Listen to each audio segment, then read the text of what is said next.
Hello again, everybody, and welcome to this episode of Semi-Pro. I am your host, Dalton Barrett, aka Barrett Digital, and with me I've got my good friend and co-host... I'm Josh Clements, or Brit Edit. Joshua Clements!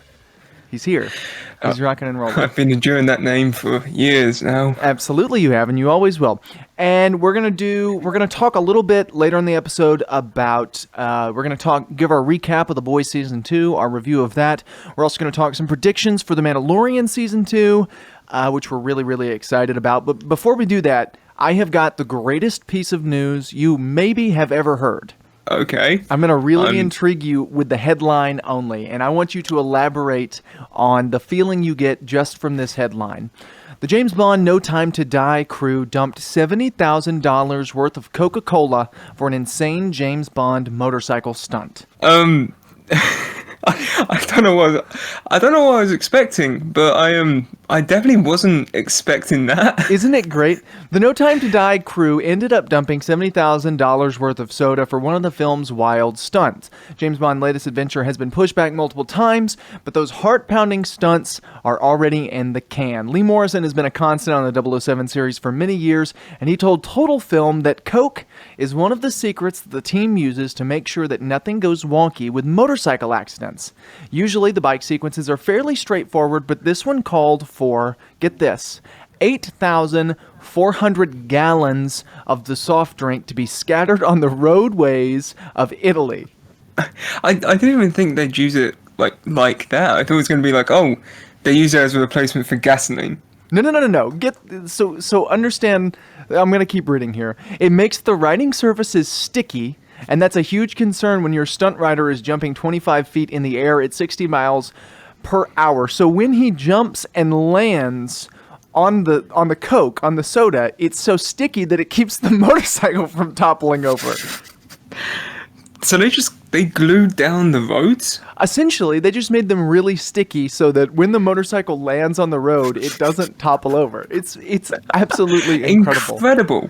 Now, you haven't seen anything from No Time to Die. You stayed away from the trailers, you stayed away from the TV spots, yes, everything, right? The only thing I know about the movie is that there's a road with Coca-Cola on it that Daniel Craig is going to land on. See, here's the thing. I think they showed that stunt in the trailers. Absolutely. And I won't lie, the Coca-Cola paid off. So apparently, another thing about it is Daniel Craig was the one who voiced concern for the stunt. And so that's when they decided to go with the Coca-Cola thing.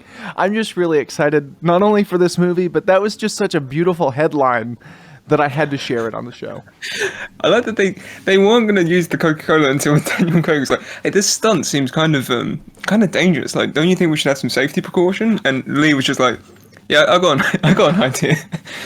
Get the Coca-Cola. Right. I mean, it's like, I would have to imagine they cleaned it up, right? I don't know. Maybe there's just 80,000 gallons of Coca-Cola on the streets of wherever they filmed. Oh, wait. Lee here says Coca-Cola makes things look very clean after you wash it off. So they even left the streets cleaner than when they found them. I guess Coke eats away at the dirt. Like, you put a penny in Coke. Oh, yeah. I guess, if a bike can stick to it, I guess dirt sticks to it, too. Incredible. That's amazing. Amazing. Man. We got some other news, too. Not all of it is as great as... I should have saved that one for last, realistically, because not everything can be soda sticking your motorcycle to the road. But Jared Leto, this is equally as shocking. Jared Leto is going to be returning for Zack Snyder's Justice League in some apparent reshoots. What do you think? I was talking to a couple of people about this earlier. I think so. We were talking about how does he fit into the story, because from the theatrical shoots and even the original Snyder version that he shot back in 2017, I don't think there's any mention of Jared Leto being a part of it. So the closest thing that I can think of is the end credit scene where Deathstroke meets Lex Luthor. I can only imagine he's probably going to be on that boat too. That's my thought, which is weird because I assumed that after credit scene was a Joss Whedon reshoot. I don't know why I assumed it was. I think it was probably the goofy suit that Lex Luthor was wearing, like the goofy comic accurate suit. Well, I yeah, assumed. also he's on a yacht with like women in bikinis around him. When I don't think Lex Luthor was ever stabbed. Like the last time we saw him, he was playing basketball like Mark Zuckerberg.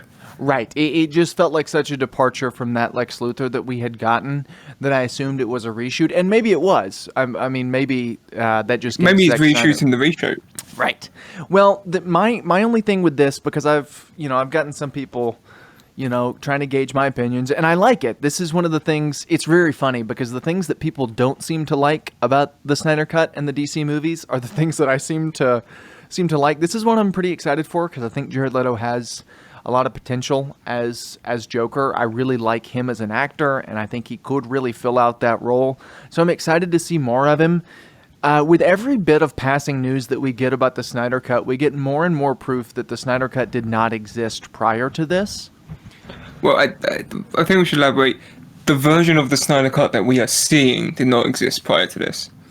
Right. I have no doubt that there was a version that he shot, maybe not finished pre-production, that was a full movie that could have been released as a movie. But, the fact that he's reshooting a lot of scenes now and he's bringing in actors and people who weren't previously involved with the film, it seems like, which isn't, it's kind of a smart move. It's to take the things that people have been expecting or criticizing about Justice League, both his version and Joss Whedon's, and kind of, I want to say elaborating on those, fixing them maybe even. Well, here's my thing with that. If the pre-production for Justice League was finished when Zack Snyder left, Warner Brothers would not have pushed back the release date and had another director come in to quote unquote finish the movie. They just wouldn't have done that. They would have just finished post-production without Zack Snyder. They could have done that. So that's another reason that I think lends itself to the fact that this movie wasn't done. So they had another director come in, and when they found out he couldn't just finish his movie, he had to kind of rewrite some stuff. I don't know. This specifically goes to prove the fact that the version we are going to get either did not, the version that we are going to see did not exist 6 months ago. And once again, it's 3 years ago. Or 3 years ago, exactly. And it's a brilliant move on Warner Brothers' part. So I guess we'll just leave it at that. We've already got a Snyder Cut discussion video out there. You had a little bit of Titans news? Speaking of HBO Max, though. Titans got renewed for season 4, apparently, an early renewal, which, take that as you will. Yeah, I mean, I'm not looking at it being, it may be a little better on the production end, it may get a little higher budget there, but the writing's still probably going to be the same. Our boy Kurdog is going to be Red Hood in this season, apparently, or something.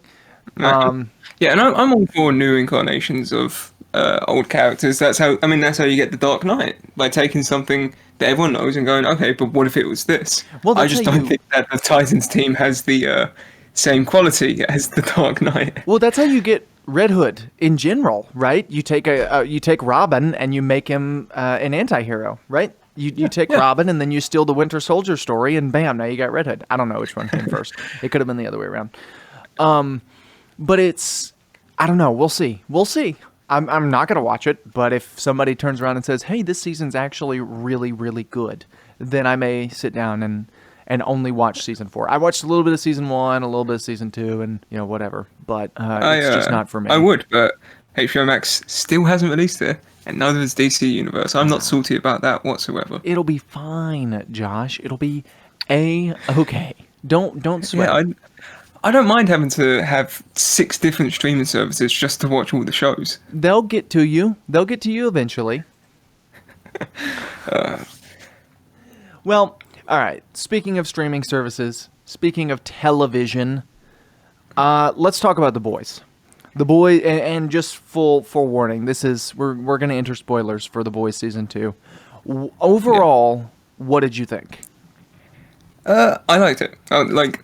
As a brief overview, I liked it. I thought it was a bit messy at times, but by the end of the season, all your stories had basically wrapped up. It was in a good position to move off. It was enjoyable. What do you think? Well, my biggest concern going into this season was that it wasn't going to have the same shock value that the first season had, right? Because the first season has this wonderful thing where every single thing that happens shocks you a little more than the last thing that happened. And I was really worried about that going into this season. And I was right to an extent, but what they lost in shock value, I think they made up for in what I think is slightly better character writing than the first season had. I feel like this season really went all out with its character work and stuff, and it just all around really strong performances by everybody in the show. Of course, Tony Starr absolutely slaughtered it this season. I think he was even better in this season of the show than he was in the last. Oh yeah, the scene at the end where he tries to get his son to come along with him. The son chooses basically his mortal enemy, and he just breaks down. He goes into crying, into laughing, into just pure insanity. And then the scene after that, where he's at the press conference and he's just got these soulless, dead eyes that just have a 1,000-mile stare. It's beautiful. Also, quick question, quick aside on Homelander. So Tony Starr, when I'm watching him in interviews, he still has the slightly puffy cheeks, right? Yeah. He does. It's worse in the show. So do you think he's Marlon Brandoing it and stuffing his cheeks with cotton balls? Cotton balls. He's trying to get the Don look. No, I think it's just. I think Andrew Garfield has something similar. He has it in the Amazing Spider-Man 1. If you ever want to rewatch that again for some reason. But sometimes when someone starts working out and they start building muscle, their cheeks get kind of like pudgy and puffy. Well, but he doesn't look like that normally. Like even that's now, what I'm saying. But that's usually because normally he's not working out. He's in the off season, so he can let loose a little bit.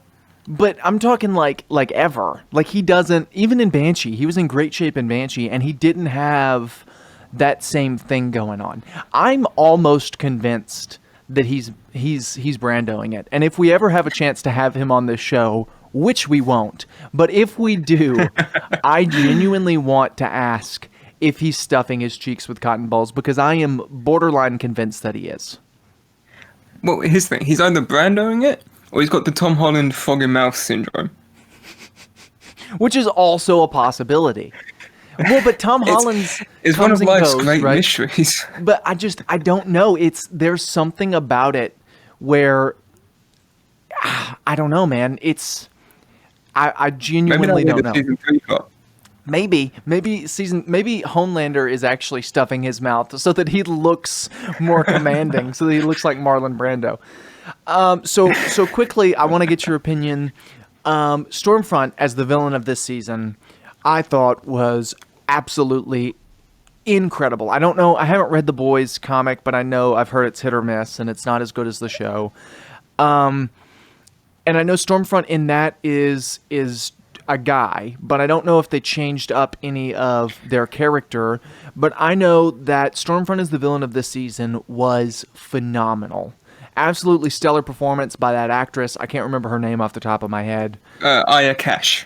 So absolutely stellar performance by her. She really blew it out of the park. And when I was talking about strong character writing, that's one of the main points I was talking about. She was just so you really fell into that and could really believe what she was going for, and they managed to make her sympathetic. Isn't the right word. I know what you're going for, but you felt for her almost. Right. Well, you could feel and tell that she was brainwashed. You connected with her, I should say.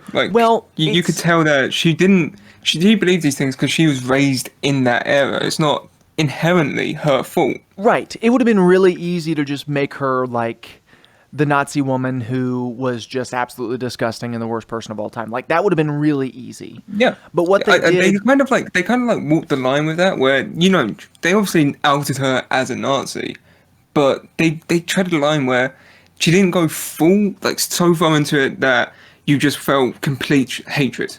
Like you did at times, but they brought it back at times. So during her death scene where she's Anakin Skywalker laying on the ground speaking in German. Right.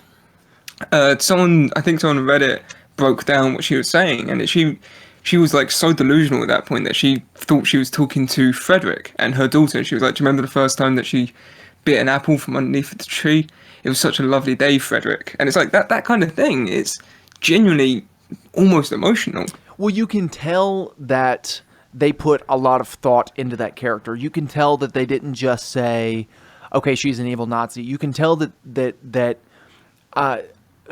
really that's how somebody would operate today if a Nazi really. If one of Hitler's Nazis survived that long and rose into power today, that's exactly how they would operate. They wouldn't be super upfront about their Nazi beliefs and all that. I mean, they wouldn't fly out with a swastika on their chest and start chanting "Hail Hitler." Yeah. But what they would do, rather, is they would play the game. And you can even see the one scene where they're talking to Homelander's son, and which, once again, another great performance by that kid. Oh, yeah. Or those a child actor, too. Well, twins too, even. No, I think the thing was like there was one actor doing it most of the time, and then they had a couple of pickup shots, so they got the twin in. Gotcha. Okay. Well, either way, stellar performance, great writing. But you can tell in that scene where she's talking to him, and she turns to him and starts talking about the white genocide. And like you can tell when Homelander turns around and he looks shocked and all that kind of stuff, that's great writing. And that's showing, not telling, right? They show that Homelander is shocked by her being a Nazi. He's equally as confused. Right. And it's all of these little tiny great scenes that really flesh out her character, and I think made for one of the best comic book villains I've ever seen on screen. It's clearly a much smaller scale than like your Thanoses or your Heath Ledger's Joker, but it's close to that. And for being an Amazon original TV show, that's pretty commendable. Yeah, I mean, I also want to bring it back because you mentioned the comics. I've read the comics. I read them a while ago now. I can't remember everything, but Stormfront in the comics was, like I said, a man. But it's the same story. He was in Nazi Germany, 1939, survived all through till whenever The Boys takes place. Basically the same character, except he was a bit more, for lack of a better word, comic booky. Like he was just straight up evil. I think he was meant to be a rip on Thor, if I remember correctly, and Homelander was cloned off of his DNA. Okay. But yeah, there's even some nice references in the deaths of both of them, because the deaths of Stormfront in the comics is Kimiko takes out his eye, and then the boys just stomp on him to death, basically. Gotcha. And in the show, Becca's the one who takes out his eye, which is a nice little detail. That was another character who I really loved this season. I didn't. See, I was 50-50. I didn't like her during the first little stunt where she was there, and they really this is something I want to talk about a little bit later, but they really made Butcher unlikable. He's probably my takeaway most unlikable character this season. Yeah. But I didn't. Becca, the first episode she was in, I was like, but then when she came back at the end, I really I liked her. She felt out of place with the team, but I think that was intentional, right? She's not supposed to. She's supposed to show us a time in Butcher's life before he was this way. Almost like innocence. Right. And not necessarily before he was this way, but during that brief window of his life where he wasn't this way, because we find out his dad's a psychopath too. Right. We find out his dad is the same guy as him and beat him, and his brother passed away, and all of these things. And we find out that Butcher was this way, and they had to, right? Because you bring back Becca, right? And you give him what he wants, and then suddenly he's not the same character who everybody's grown to love. But if you give him a story beyond that, then that gives a way to kind of flesh that out, which was neat. But for me, she was great. The kid was great, but I really liked them giving the stabbing of the eye to her. I thought that was really neat. And I really liked the kid being the one to take out Stormfront. I thought that was a really neat play on that. My first instinct, and this could still happen, but this is my prediction, I think in the long run, in the grand run of the show, I think Homelander's son, I can't remember his name off the top of my head, it's escaping me. Ryan's going to be the one to take out Homelander. And there's just something, that's my instinct telling me that, and that may be the obvious answer. So this season kind of felt to me almost like a series finale wrap up, right? Yes, that's what I wanted to mention, because the ending, everything seems almost concrete, like not quite finished enough, but you could, if the show wasn't revived beyond that point, you could very easily end it there. Right, and that was very smart on their team. I don't know if they had whatever foresight. If I remember correctly, the season 3 got greenlit midway through season 2's production, or like towards the end of it. So I imagine they did write this up as a kind of, we might not get a revival. Right, which was pretty smart on their part, but like I said, all around pretty good. I do want to talk about Butcher a little bit. Because every other character pretty much stays the same. We get a whole lot less screen. The villains, or I guess the villains, but the seven, the quote unquote superheroes of this series get a whole lot more character time this season than last season. Whereas last season the boys got a whole lot more screen time, and last season was very much like Huey and Starlight and their relationship and how they mesh and stuff, and there's a little bit of that this season, but this season felt like the boys got a whole lot less screen time and those other characters got a whole lot more screen time, and I don't know if that's what caused this. I don't know, but Butcher just felt like the most unlikable character this season. I don't know what it was. I don't know if it was intentional or not, but everything he did just made me like him less and less. Yeah, I mean the choice to the first half of the season, I would say he was just a complete, knob to everybody, particularly to Huey. And it wasn't until we saw his aunt and she was like, he reminds me of your brother Lenny, and he was like, okay, maybe that. Yeah, I can see it. I like the touch of that, like Lenny bringing him back to how he almost used to be. Right, I really liked that. For me, it was more to do with Ryan and how he wanted to kill Ryan and take Becca with him, and then they sort of gave him his redemption in the very last episode. But for me, that doesn't really make up for the stuff that came before the season where he continually wants to kill him. Right, and I get it, and that's in Butcher's character, but I still think they probably could have handled that well. And who knows? Maybe that was intentional. Maybe they're who knows? I know it was probably to make his redemption at the end of the season seem a bit more, I guess redemptive, but it just kind of it didn't really mesh. I just want to say that kind of. I mentioned Tony Starr's fantastic acting during that scene earlier, but I often see Carl Urban's get overlooked, where he sees Becca die and he grabs the crowbar and he's just got this like pure rage on his face that's truly incredible. Like the tears in his eyes and they're all just bloodshot red.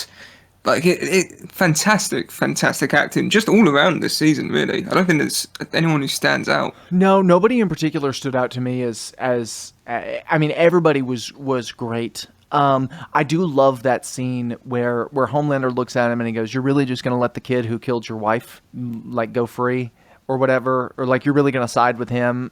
Because once he couldn't get Ryan to come to his side, then he was going to try to get Butcher to come to his side, and that scene was just super heartfelt, and I really liked it. What did you think about the choice for him to send Ryan off with or it wasn't Vought, but with the government, CIA, I think. Yeah, with the government in whatever capacity, instead of keeping him with himself? What did you think? I think that's a smart choice, both on the writer's part and because it's very in line with Butcher's character. He's already stated himself he's not really like a family guy anymore. Right. He's like he knows that he's a psychopath. It felt a bit odd turning him over to the government thing. So I was like they got him away from Vault to get him away from Vault, and then they just gave him to people who are, for all intents and purposes, equally as bad as Vault. Well, I think while I agree with you in real life, I feel like in the show the government is represented as better than Vought, because they're the good guys, right? Well, I mean, we find out at the end of the season that's the big cliffhanger twist, is that whatever her name is, she's the AOC stand-in, is a villain. Vanessa, I think. Yeah, Newman. She looks just like AOC, which is really funny. Yeah. I see. This is the thing. I think this season felt a bit disjointed at times, and that was one reason. Because so the season starts, and you get what was her name? The CIA lady that they rendezvoused with last season. Meeting up with them, and she dies. Her head explodes, and then they don't really mention that for like 7 episodes. and then they bring it back again, and a lot of it, like even Ryan and Becca, they kind of just disappear through half the season too. Right. It felt a bit like they had a bit too much on their plate. Well, it was kind of, and I get why, because it was almost all over the place in a way where they were trying to give specific episodes or specific characters their own episodes, right? Huey gets an episode, right. which is great. Lamplighter even gets an episode, despite the fact that he was in like 3 episodes. That was the biggest disappointment to me, because while I love that. I love what they did, I really liked that character, and I thought he had a lot of potential.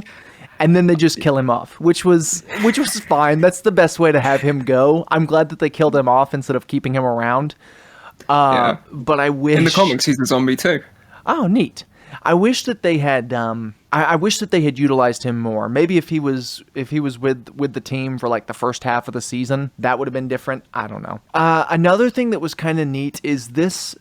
These first 2 seasons, by the wrap up of season 2, almost kind of serve as, from my understanding of the comic, because like I said, I haven't read it, almost serve as like a prequel to the comic, because in the comic they were a government agent team, they were a government agency, and this almost felt like by the end of this it wrapped up to get them there, which was kind of neat. Yeah. Well, the comics is weird because there's so many. And this works quite well because it serves as both a prequel and adaptation, because they take a lot of creative license from certain arcs in the comic. But particularly Eric Kripke, the showrunner, he said that season 3 is going to be based on the Hero-gasm story, right? It's a very specific arc during the comic run. Which was, it's been a while since I've read it, but from what I remember, it's the Soups going to basically a soup resort and just kind of chilling and like relaxing for a bit, and then occasionally they have to actually fight a greater evil altogether, and they end up, I think they partner with the boys for a little bit. I do remember, because the boys happen to follow them there. Right. I vaguely remember maybe reading that, or maybe just hearing about it, but I'm pretty sure I've seen panels from that, which will be really neat. I would love to see that adapted, but that's one of the first few comics, if I remember correctly. Yeah, that's like midway, I think. Gotcha. I think Okay. It's six issues in. Gotcha. Well, so that works. It kind of gives it a nice little wrap up.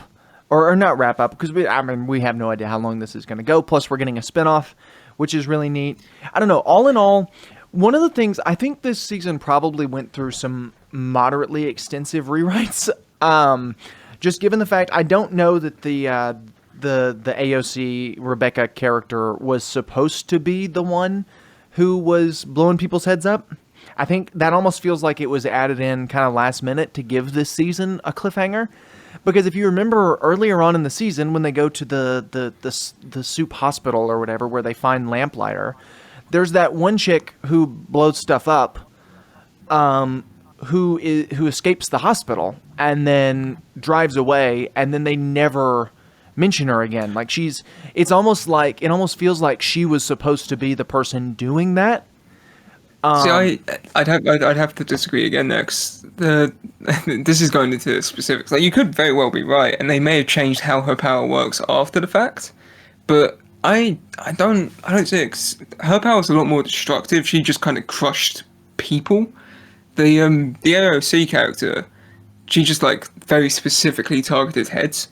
Right. Well, what I'm saying is, if they did rewrite that, and rewrite that character sort of last minute, they probably would have filmed all of that but not done the special effects for it, which was kind of my intent. It feels like those big moments where that happens, it feels like they were supposed to be that characters. Like maybe that hospital scene was supposed to be earlier on in the season, and Lamplighter was supposed to have a bigger part of the season.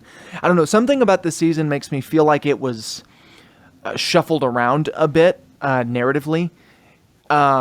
Which is completely possible, because the overarching story of this season is sort of there isn't one. There really isn't one, other than Stormfront, and that kind of starts and then just goes relatively steady until the last episode. So it's all, you could really pick up any episode and watch them in any order, and the season would still make sense, which could be one of the reasons they decided to release it, week to week instead of all together. I will say though, one of the B plots that I loved was the Deep storyline, which was I think it was pretty specifically mocking a not cult that I don't want to mention for legal reasons, but right, we don't want to get this podcast sued by Tom Cruise and John Travolta. Right, he's going to come at us with the fanatic persona. Right.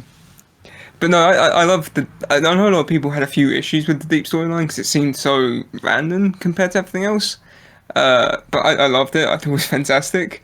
And I even liked how they kind of tied it in neatly at the end by having that, you basically have two storylines here. You have the Deep and then you have the boys. And I like how they kind of crash course merged into each other for the finale. Right, and A-Train gets brought in there at the same time. And it was really neat. Like I said, even that story, though, well, that one is a little more narrative than the A-plot of the series, because the A-plot of the series doesn't really have a narrative flow to it. Even that one can be mixed around a little bit, which is, I don't know, something about it. I can't shake the feeling that this season was supposed to be much different than it was, and maybe it has something to do with the show getting renewed halfway through production.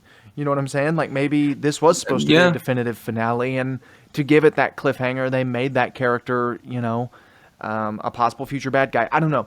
I called that. It makes sense. I don't know. It's interesting and it's great.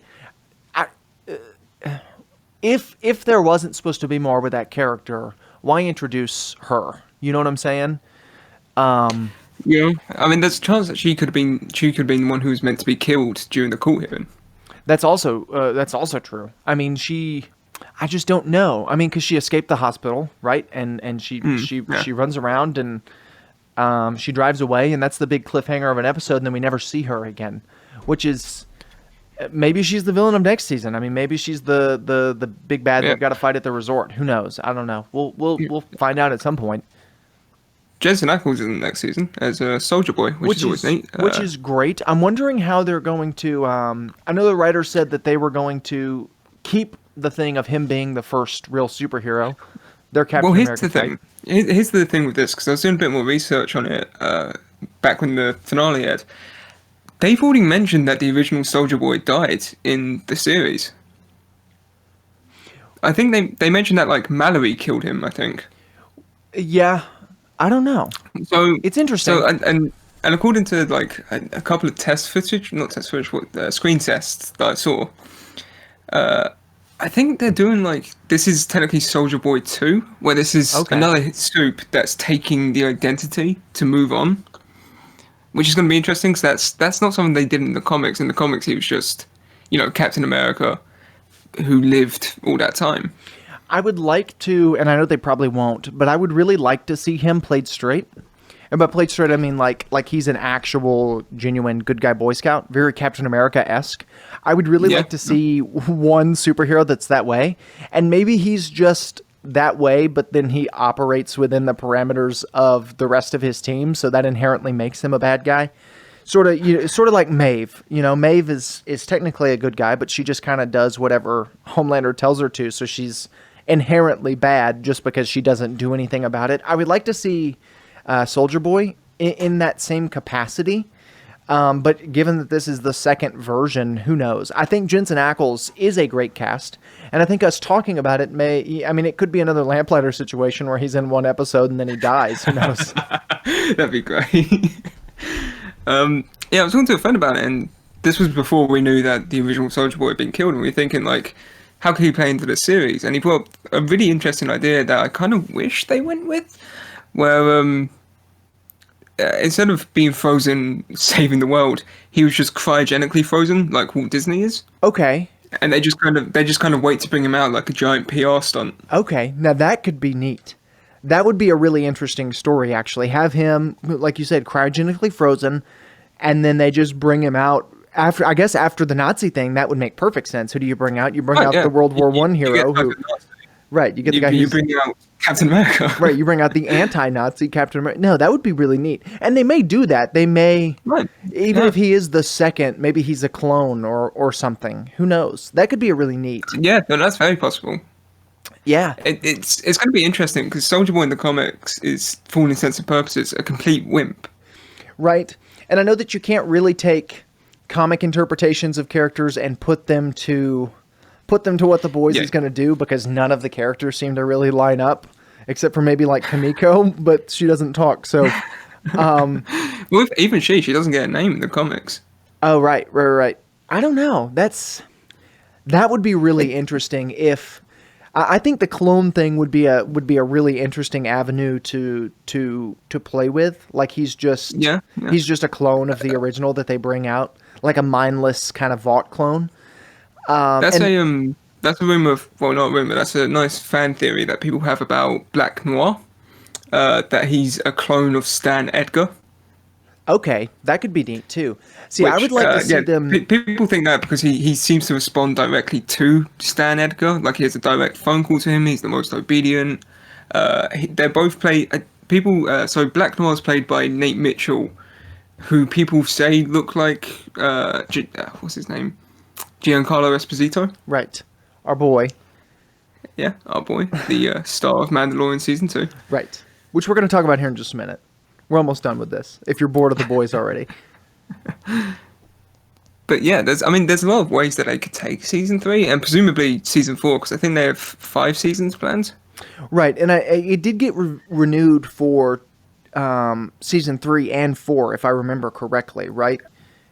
I can't quite remember. I know 3 was definite. I don't know if they got renewed for season 4, but I'm almost definite they will. Like Right. This series, even with the review bombing because of the weekly drops, Which was it's just still the insanely dumbest popular. thing. It was so stupid. Yeah. I'm looking it up to see if I can find any news about season 4, but I haven't seen anything. I thought I remembered hearing something about that, but I could be wrong. But yeah, all in all, season 2.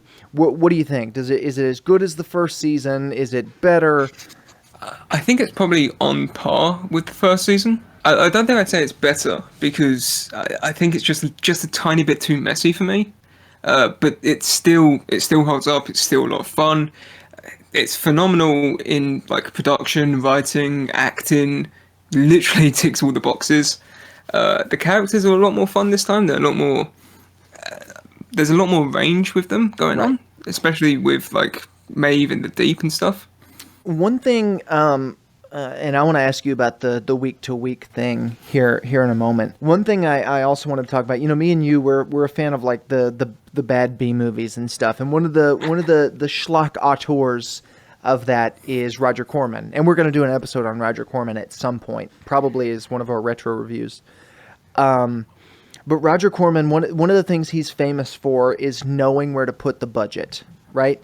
You know, he doesn't get much money for his movies, but he knows exactly where to put it. So, you know, his matte paintings, maybe instead of paying somebody to make matte paintings for his movies, he buys scrap matte paintings from other movies. And the same thing with music and all that kind of stuff. This show, not to that same extent, but this show knows where to put its budget, which is one thing that I found so fascinating about it, because the action scenes aren't super over the top, but all of the special effects look great when they need to, and they knew exactly, like the costumes are good, but they're not spectacular, but they're good enough to pass and fit really well in this universe. But the world building and stuff is there, and the music is there, and the special effects and the writing, they knew where to put their budget when making, and I noticed it more with this season than I did with the first one, because the first one felt kind of smaller, but this one felt a little bigger scale. I think it felt both bigger scale and smaller scale somehow, but they really, really knew where to put their money, which I think came off with a really polished product. Yeah, no, definitely. Despite any disagreements you may have with Amazon, they know how to make a good TV series. Right. Well, and what did you think of the week-to-week thing, as opposed to the dropping it all at once? I think it's a smart move on the business part, because it keeps, like, the Boys season 1, while it was insanely popular, it kind of fell out the public eye relatively quickly. Whereas this, it stayed in the public eye for the last, like, 2 months. It's probably going to continue pretty soon. I'm fine with it. You know, shows release on a weekly basis all the time is only inevitable, really, that streaming services would do the same. Uh, I think it's perfectly okay. You know, Right. review bombing it just because you're unhappy that you can't get more content is stupid. Well, and I try to. So when I'm binging a show, part of the problem I have when I'm binging something like The Boys is I want to finish it before people start talking about it so that I don't get it spoiled. But when I'm binging, a show that I've seen before or has been off air for a long time or whatever, I try to watch, 2 or 3 episodes a day versus just binging through a whole series. I try to watch. What I try to do is I try to be binging 2 or 3 shows at once, and then I'll pick one day and I'll watch one show, and then the next day I'll watch other shows. And so this was really beneficial to me because I didn't have to watch the whole thing to avoid getting it spoiled, or watch the whole thing so we could talk about it on the podcast or whatever. So I had the ability to watch it, and that's one of the things I really liked about The Mandalorian, which is, I'm assuming, probably where Prime got this idea. Because The Mandalorian came out week to week, and you had people talking about Baby Yoda for 6 months. You know what I'm saying? And so that, like you said, it kept it in the public eye for a long time. I had no issues with it. In fact, it was actually better for my watching experience. But I understand people not liking it. But to review bomb it for just that reason is dumb. But do you think it would have watched better as a binge, or do you think it watched better as a week to week? No, I think the week to week was honestly a better choice. I mean, like you said, The Mandalorian released week to week, and no one had an issue with that.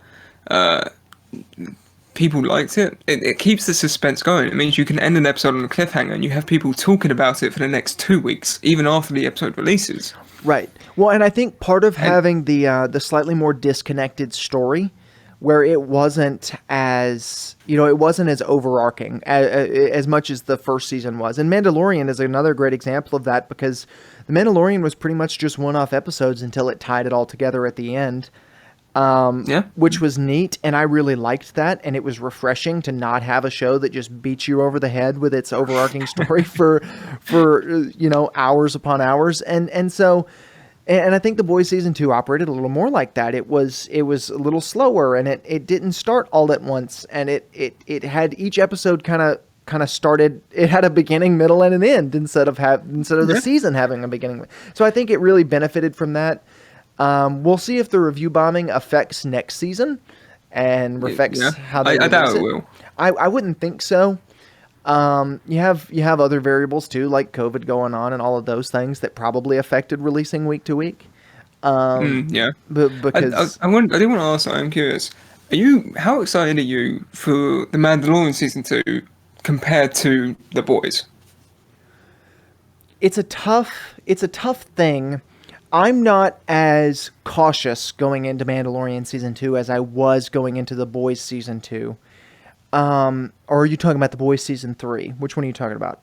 No, season 2. Okay. Yeah, no, I was really cautious going into season 2 of The Boys because I didn't think it could live up to the first season. And for some reason, because it could be the exact same issue, but for some reason, I'm not as cautious going into Mandalorian season 2 because I feel like it is going to live up to the first season.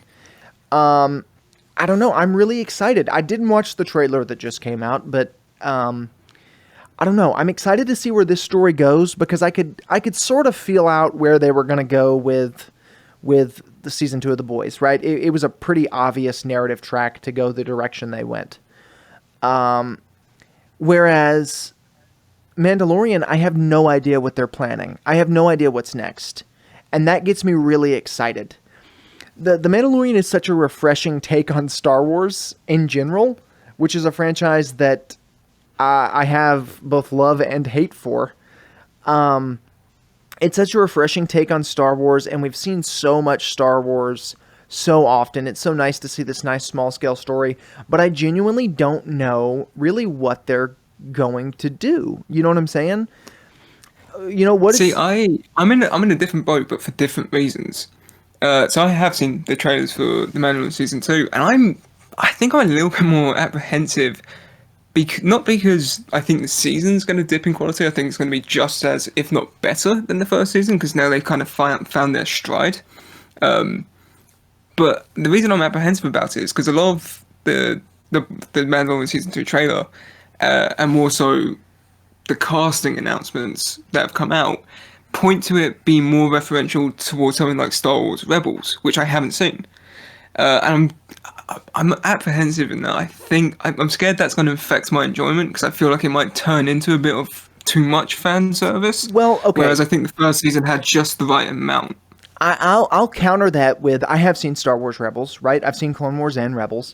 Yes. And yes. Dave Filoni was the head writer of both of those, and is the head writer of of The Mandalorian, along with Jon Favreau. Right. What he does a really good job of, specifically in Rebels, is referencing those characters from Clone Wars, who are mostly the same characters who are going to cross over with The Mandalorian. He does a really good job of bringing those back in a way that both appeases fans, fits narratively, and explains it for new viewers. And just given his track record of doing that pretty well, I'm going to go out on a limb and say that it's going to be done pretty well in Season 2 of The Mandalorian. I'm a little nervous about it because I don't like when things get too fan servicey. And that was my big issue with Rogue One, right? Rogue One was an hour and a half of fan service and then 30 minutes of great movie. And so I don't particularly love when movies do that, or television series for that matter. But I think Dave Filoni has a really neat way of both. It's almost, it's not quite as comparable to our boy Rian Johnson, but Rian Johnson had this way of, if you watch, the Rise or Last Jedi. When you watch Last Jedi, I almost said something completely different than what I wanted to say. when you watch Last Jedi, it's got these references to the original trilogy and even to the prequels and stuff that sort of take those and expand them further, as opposed to just having those references there for the sake of having them there. It actually works to push the narrative story further, and so Dave Filoni does that really well. So for that reason, I'm pretty excited for Mandalorian Season 2, because I am also a little bit apprehensive of those things, just because that's not really my flavor of storytelling, is just to reference stuff you've done in the past. But I think they can handle that really well. Ahsoka is a character, because that's the main one we're talking about, I guess. There are some others, but Ahsoka's the main one. She's a character that can... Sabine's the only one that we've actually seen a picture of. Right. But yeah, Ahsoka's a character that can cross over with things really well. I'd say she'd probably have the most to do with this season, if I had to guess. But she can kind of cross over really well. I'm really surprised, genuinely, that she wasn't in... what was that game with Cameron Monaghan? Oh, Fallen Order. Fallen Order. I'm really surprised we didn't see her in that, because she crosses over with stories like that really well. And so I don't know. Maybe she'll be in the sequel. Maybe that would be really neat. That's another thing I'm excited for too, because I know you didn't like that game, but I really did. I enjoyed it. No, I like the game. I just thought it was a bit too short and repetitive. Are my only two complaints, but I think story-wise that was great, and so it's those kind of stories that she can just kind of work her way into. Like, she really had no business being in Rebels, given the plot of Rebels, but they found a way, sort of like how she doesn't have any business being in Mandalorian, given the plot of Mandalorian, but she can kind of work her way into those stories in a way where her character kind of adapts. I know there was a little bit of fan backlash because they didn't get the actress who did the voice work to play her. They got Rosario Dawson instead. Yeah, which I don't think is an awful move. I mean, actors play different characters. Different actors can play the same character, and it's usually for a specific reason. Right. I kind of, and I'm not one of those people. I completely don't care that they recast. I kind of wish they did the Darth Maul thing, where they got her to do the voice, and maybe, but that would have been nice. It's not really that big a deal. She's a great character. Yeah. I really like seeing her. Ahsoka's just a fun character in general to bring into this, I think. We'll see how it goes. The thing is, I've never really watched Clone Wars in its entirety. I think I've seen the odd episode here and there, just back when it was still airing on TV. I used to catch it just when I came home from school, and because they never aired in order, I'd catch the back half to one episode or the front half to another one. And I've never seen Rebels anything from it other than the Obi-Wan Darth Maul scene. And what I've realised with The Mandalorian Season 2 coming out within a week, basically, is I have 1 week to binge all of Clone Wars and Rebels. And you've got another Star Wars thing to watch because we're talking about it on the show next week, which is far more important than those two. Yeah, so I guess my anticipation for Mandalorian season 2 is it's pretty high. Especially going off of that finale, the finale to the first season of Mandalorian. You said it before I watched it, and I didn't think it would live up to it. You said, this is one of the best things that Star Wars has done, period. And I didn't believe you, and then I watched it, and I was like, no, he's right. This is genuinely one of the most fun things that Star Wars has done in years. And so I'm really excited to see season 2. I'm expecting a bigger story, but I'm expecting them to still keep it small scale. I'm really I'm excited to see what... In Favreau, we trust. Right, absolutely. And Filoni. I trust Filoni. Yeah, those are the two guys in charge of Star Wars now, so I just hope they give Rian Johnson his trilogy. Or if you believe certain YouTubers who also claim that Robert Pattinson has issues with Matt Reeves. Right. Catherine, whatever her name is gone. She's out. There's a Lucas rebellion within LucasArts and Disney. It's all going to hell. Right. I don't know. Kathleen Kennedy, she's been involved with Star Wars since Empire, so, you know. She made the original, she produced the original Indiana Jones, but yeah, she ruined Star Wars. Yeah, she was part of the production team on the prequels, the movies that you love so much that are arguably worse than the sequels, but it's fine. Yeah, it's fine. That's another episode for another day. Right, a whole nother discussion. But yeah, next week we're going to be doing another retro review on Caravan. We may be watching one of the best horrors of all time. Oh, are we? Is that next week? Or are we dropping? Yeah. I don't remember what we're doing. I thought we would because it's the lead up to Halloween. That's right. That is correct. Yeah. Okay. Yeah. So we're watching Evil Dead 2 next week in a semi-pro film show, and then after that, we're doing another retro review on Caravan of Courage and Ewok Adventure, the original Star Wars spinoff. So I've put it off for another week. Yes, you have. Look at you go. Look at you getting out of watching your homework, Josh. This podcast has just turned to me trying to avoid watching a lot of TV shows and films that were never meant to be aired. Right. Well, that one was meant to be aired. They even made a sequel. Oh, they did? Oh, yeah. I forgot. I forgot about that. Josh, it was so good that they made a sequel to it. That's like saying Attack of the Clones was so good that they made Revenge of the Sith. Oh, man. This is a whole lot of fun. Yeah, so we want to thank you for listening to Semi Pro today. We will catch you next week on the next episode of Semi Pro.